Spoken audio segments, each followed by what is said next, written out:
And I gave myself a whole year to be able to succeed, if you will, as an online entrepreneur. Moved into a not so nice apartment and, just really grinded as much as I could.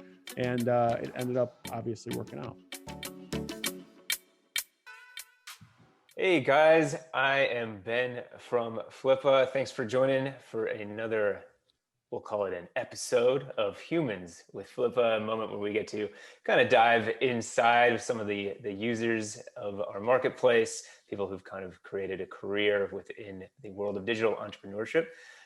Really excited today. We're joined by guest named Ron Stefanski. You might know him as the 1 Hour Professor. You might know him as a guy who occasionally contributes to our blog.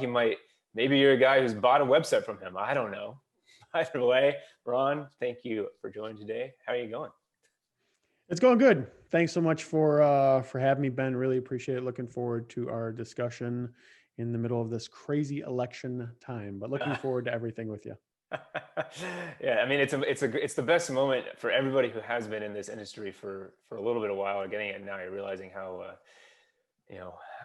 important having at least some sort of digital income is on the side, because it just kind of prepares you for the unexpected, right? Yeah, a pandemic, last one in 100 years, and crazy election things. Yeah, just a bunch of different things. So yeah, it's definitely a blessing to have that. I mean, it really is passive income, just kind of sitting there. No, absolutely. We're all, in one way or another, prepared to, do what we got to do and bunker down and continue kind of making some money and living our lives and at least buying our groceries. Absolutely. Absolutely.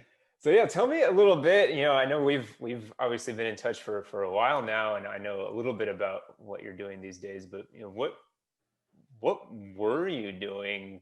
I don't know, 10 years ago, and what kind of ended up bringing you into exciting you about the online marketplace for the first time? Yeah, so it's kind of an interesting story. So I worked in digital marketing as a digital marketing manager. I got up to that point after about I was in the industry, I think, for about 10 years in the digital marketing industry, if you will. Prior to that, I did some sales. But basically, the way that I got into the online entrepreneurship area of this whole thing, I was working my corporate job. And I always really wanted to start a website, mainly because I always wanted to be an entrepreneur, and websites have the lowest startup cost of any business out there. I mean, they really do. And they can get expensive if you're outsourcing content, yada, yada. But just starting off, if you're doing it yourself, it's a great way to just start a business, right? And I looked at it as a business. So I started multiple websites that basically failed. I think, most people that have any success have that story, right? So I started multiple websites that failed. They didn't do well. And basically, I don't disclose the URLs of them, but basically what happened was there was a family friend who had an issue when he was looking for employment, and basically had talked to him, figured out kind of the needs that he had, created a resource online, launched a website with it. It did really, really well. And then I basically went from there, and it started to grow. And I said, okay, great. And then I was writing a little bit, and I started outsourcing a little bit to get other people to write content. Did pretty well with that website, and it's still there to this day. And then I thought, well, that was cool. Let me try to do this again, and I did it again and again and again. So now I have a portfolio of 7 different websites, 7 successful websites. Wow. Some more successful than others. And I had 8, but I actually sold one on Flippa, which I'm sure that we'll get to today. But yeah, I after multiple failures, just created one. It started to do pretty well. And then I quit my job, which was a nerve-wracking time. The only thing that really sustained me at that time, because I wasn't making much money, I was making like $300-400 a month. I also teach college at a few different colleges on the side, all remotely. So that was nice income on the side as I was trying to do this. And I gave myself a whole year to be able to succeed, if you will, as an online entrepreneur. Moved into a not so nice apartment, and just really grinded as much as I could. And it ended up obviously working out. So, yeah, that's pretty funny. I like that you most people look at the online business as their side project, and it sounds like you were looking at the teaching as your side project, and this is your full-time gig. Yeah, I had so in the beginning when I was working, I was working a full-time job, teaching at a few different colleges remotely, and then I was working on my side business because I I always had that kind of like burning thing in me, right? Where I couldn't just not do it. Like it was my escape from corporate America. That's the way I looked at it. And it really is. So I basically was doing that, and it was my side then, because I just had to make something work before I was willing to quit my job. Like I know some people are just like, they'll just jump off a cliff and be like, I'm going to do it, and they'll just go for it 100%. I am more calculated. So when I had left my full-time job and gone into that, just focusing on that one website, I had momentum, is what I'll say. Like I said, like $300-400 a month.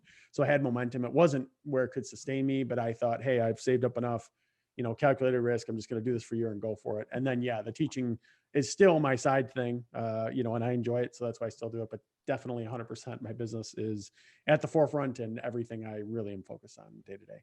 Yeah, it's great. It makes sense with digital, as you mentioned. It's like the cheapest business to start in one way or another, which lets you be a bit more calculated, I think, in one way or another, because you're not necessarily throwing, getting loans and putting $400,000 into something and saying, all right, well, this is it. This is full time, because if this fails, I'm bankrupt. Yeah, and that's a scary thing for me. The big scare too is like, if you have a physical location, you got a mortgage that you're dealing with, and obviously with pandemic, we're all seeing what's happening with physical locations right now. I mean, this is definitely not normal. But at the same time, that's just a risk I didn't want to take. And Yeah. I mean, now it's really nice because then I can just, I can tell my team like, hey, we're going to create a website. I can literally create a website tomorrow and say, this is a new one, assign some writers, assign things, and boom, it's off and running.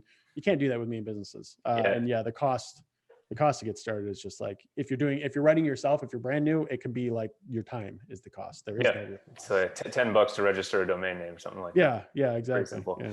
Yeah. So are you building everything that you're now running, or have you purchased websites? I know you said there was the one that was a friend's that you started with, the first one. So like, yeah. So that one, well, the first one I did build it, to be clear. So it was a friend that had an issue, and then I basically investigated it, and then I built the resource for it. I've always been a big fan of building over buying, but I've very recently been like, I probably need to start being brave enough to buy. I'm pretty risk adverse as a person in general.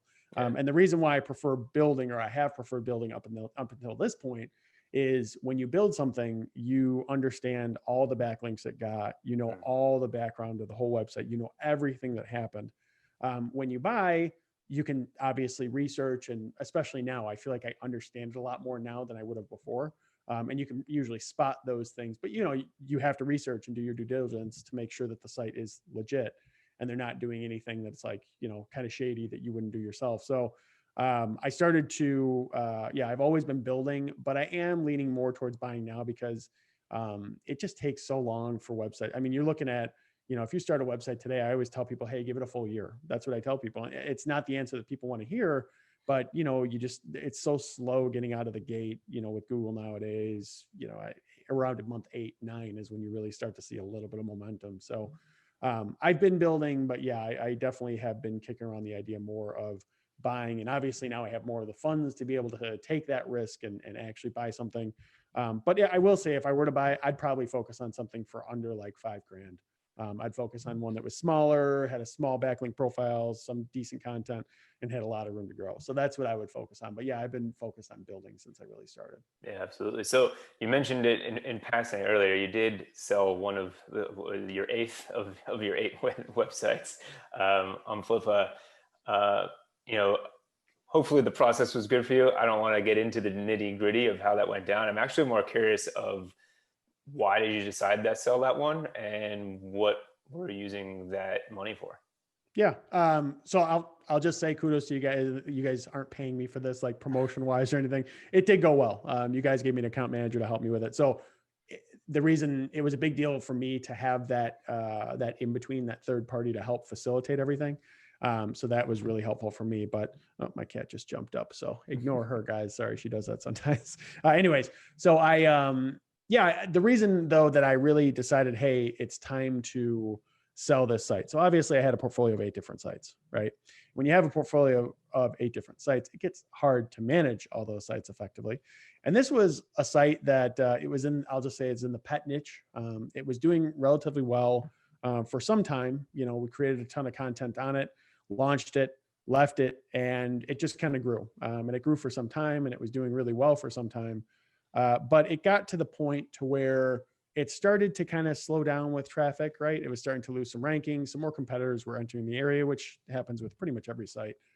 And, aside from that, it also had, and this is where it got really interesting. I had a Facebook group that had, oh, I don't even know, I think like 25,000 people when I had sold it that was associated with the website. So it was obviously a big, big asset. And I knew that the way to really make money with that site, because it was pretty niche, almost too niche, I kind of went down a little too far, I think. The real way to make money with that site was Amazon FBA, and to start throwing that into the mix. I wanted to learn that, and I thought, okay, I'm going to do this. And I did actually sell one product every year, and it was doing pretty well, but it was like a seasonal thing. So I basically looked at it and I said, okay, I've got the site. It's kind of slowing down in traffic. I need to do Amazon FBA, but I literally put that off for like 2 years because it was like, it's so much to learn, like there is a lot to learn there. And especially if you're sourcing products from China and all this other stuff. So I was kind of like, I need to do this. I need to do this. I need to do this. And then after about 24 months of excuses of saying why I haven't done it yet, I thought, you know what? This thing's just sitting here. The traffic is starting to go down. It's going to start losing value. There's no reason, I'm not going to do it. And I realized at that point, I just need to let go. So then I had listed it on Flippa. I got a ton of different people interested. And then the final sale cost, I think, was like 17,000 overall. So it was definitely a big win for me. My biggest exit of any of my sites that I've had so far. Granted, that's the only big. I've sold a few other really small sites on Flippa as well, but that was like the biggest one that I had sold and gotten rid of. Yeah. That's awesome. Did you use that money just for life, or did you invest it into other businesses, anything like that? A little bit of both. So obviously the 17,000 came in, you guys take your fees and taxes, yada, yada. It was really good timing because as we all know, we're in the midst of a pandemic, and my sites were hit. I think most people were just hit by this whole thing. Right. So it did slow down revenue a little bit for a few months there. But I think honestly, my wife and I, we went to a nice dinner, and pretty much I've used a lot of those funds I have a whole portfolio, right? So I have a portfolio of 7 different websites. So I've used a lot of those funds to really invest into my main brand, which you mentioned earlier, which is One Hour Professor. I've really been investing into that heavily this year. So a lot of the funds that I had got are being reinvested into that. And, I don't know, we went to a nice dinner, and I don't know, we didn't have any like formal big celebration thing other than like a nice dinner. Cause I was like, hey, I've worked really hard. I should celebrate this, like Yeah, this is absolutely. cool. Not many people have done this. So we did that. But yeah, I'd love to say that we, did a ton with it. But not as of yet. I think if we go with a big exit, like over 100, 200, 300,000, which, I think at least one of my sites would qualify for that, then there'd probably be, maybe a trip involved. But, for now, that's all we did. Hey, it starts with one, right? So Yeah, exactly. that's good to see. We're not here to just plug your own business, but I think One Hour Professor is pretty cool, and I like what you're doing with it. Do you want to just explain it a little bit, kind of? Yeah, thank you. Because it sounds like it's how you're spending probably the most of your time when it comes to all your sites. Yeah, so it's been pretty interesting. So One Hour Professor was originally, I created it when I had first started on this journey. I think it was about like 6 years ago now. I had created it, and I launched it, and I was like, I'm going to create all these courses. I'm going to sell millions of dollars, blah, blah, blah, blah. I didn't do any of that, of course, because, I was naive. And I thought I was going to go like head to head with Pat Flynn, Smart Passive Income. And obviously that was a complete failure. So I basically at that point realized like, hey, this isn't working. Let's try to do other sites. Right. And then I tried the other ones that actually worked. And then what was really funny is last year, I think it was around October or November of last year, my biggest site that I have my portfolio was hit by Google, 10-15% drop, not a huge thing, but it hit. And it was like, wow, okay, this isn't, this can happen to me, because it hadn't happened. And it was kind of like a nerve-wracking situation. And I realized like, wow, I should diversify more. And I was already diversifying across sites. But my wife had then looked at me, and she was just like, you do realize that you're like one of the more successful people, not the most successful, right? But you're one of the more successful people in the industry. And honest to God, Ben, like I didn't realize it because my head was I was down working on my sites all the time. I wasn't paying attention to like the others, like I wasn't looking anywhere else. So she basically pointed out, and I said, yeah, you know what, maybe I am. And I started researching. I was like, oh, I actually do. And then, I had always been doing the one thing I've always done on One Hour Professor is I've always done income reports every month since I started. I've been saying, here's how much I gained, here's how much I lost every single month. And I just kept doing that throughout this whole time. And I had a following. So I was like, okay, well, maybe this year, which is 2020, maybe I should start focusing, because my wife had kind of pushed me towards it. And I thought, it'd be cool to diversify into teaching and doing some more of the stuff, because I like teaching, diversify into kind of getting my own audience and this, that, and the other. Because, Google can always come out with an algorithm update. But if you have a big email list of your own followers and such, Google, they could still hurt you a little bit, but not as much. So I thought, you know what, let's diversify. So this year, yes, it's been focused 100% on that. Basically, I teach people how to create and market online businesses, focused a lot on blogging, but future, I'd like to focus on other online businesses of all sorts, Amazon FBA, and bring on experts and talk to them. And some of it, I have a lot of experience in a lot of different things, but really get experts on to help, explain everything and really be a good hub for people that are looking at online business in general. So that's the end goal. But for now, it's mostly blogging stuff. So Yeah, no, absolutely. And it's a great one. And, do you have a lot of actual kind of interaction with your users on that one? Do you ever yeah, I think hear kind of what they're up to? Yeah. I mean, for the most part, I get emails, a couple of emails, three to five emails, maybe a day, from people just asking like random questions and, hey, I'm working on this. I'd say that the place that I get the most interaction is, and same name is the One Hour Professor, the YouTube channel. I get a lot of interaction with people there, and I've been doing lives on Fridays as well. Which is cool because I'm interacting with people there. But yeah, it's nice because I can actually, I mean, just like this, it's nice to see that there's a real person on the other end, right? Like you see all of us, we see these analytics of 1,000 people a day. You don't think about that, but really 1,000 people in a day is a ton of people that you're reaching every single day. It's insane. And it's hard. You get lost in that. So it's cool. Like I said, the YouTube live stuff and YouTube channel is probably where I interact the most with people, because it's easy to connect with. But yeah, email too, and also I have a Facebook group. So all those different things. Yeah, no, I love that. It's a really good point about how like those 1,000 people a day, like it's just a number. But Mm-hmm. if you had a restaurant or just like some sort of corner store and you had 1,000 people walking in and out every day, you would realize that very quickly, because it is a phenomenal amount. And with a website, you can be reaching 100,000 people. Like, Yeah. I mean, kind of last year insane. my top site, I think, reached like 1.5 million people, which is absolutely, and it's absolutely insane. It's nothing that I would ever dream I could have done. But when you look at those numbers, it's like, realize those are people. That's not just a fake number. Those are actual people on the other end of that. It's pretty crazy. Yeah. It's incredible how much, you know, e-commerce and just online business has changed just the scope that you can do, Mm-hmm. because instead of being stuck to your neighborhood or your state or whatever it is, like, and I'll tell you, you mentioned something about on the site you sold, how you had some sort of seasonal product. I was talking to someone else who's currently selling something on Flippa, and it was this, I don't know, 21-year-old kid built this e-commerce website, drop shipping store. He said the best thing I've ever heard. I was talking to him because they sell like swimwear, right? So I was Mm-hmm. asking him, I'm like, oh, it's a very seasonal product. Like, how do you get around that? And his response, he just looks me in the eyes like, it's only a seasonal product if you want it to be.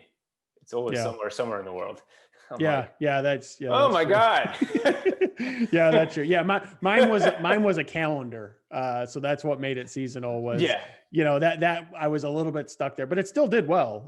It did Yeah. pretty well, so I was happy with it. Yeah. So It just opens your mind to like, yeah, like if you want to sell swimwear or you want to have a blog that's about surfing or something like that, yeah, like there's always someone somewhere who's going surfing today. yeah, the borders, digitally deteriorate. Yeah. There aren't really borders anymore, and that's with One Hour Professor, that's a big thing too. Is that I'm getting, I go on these YouTube lives and I'll be like, I seriously, there will be people from countries I don't even know. I don't know how to pronounce the country. And they're like, hey, welcome from, or hey, from so, all these different places. And it's like, wow, it's so cool to even think that you're able to reach those people, Yeah. because without the internet and stuff, it absolutely wouldn't be Yeah. possible. So Brings the world together in some weird way without even trying. So it's yeah, pretty yeah. cool.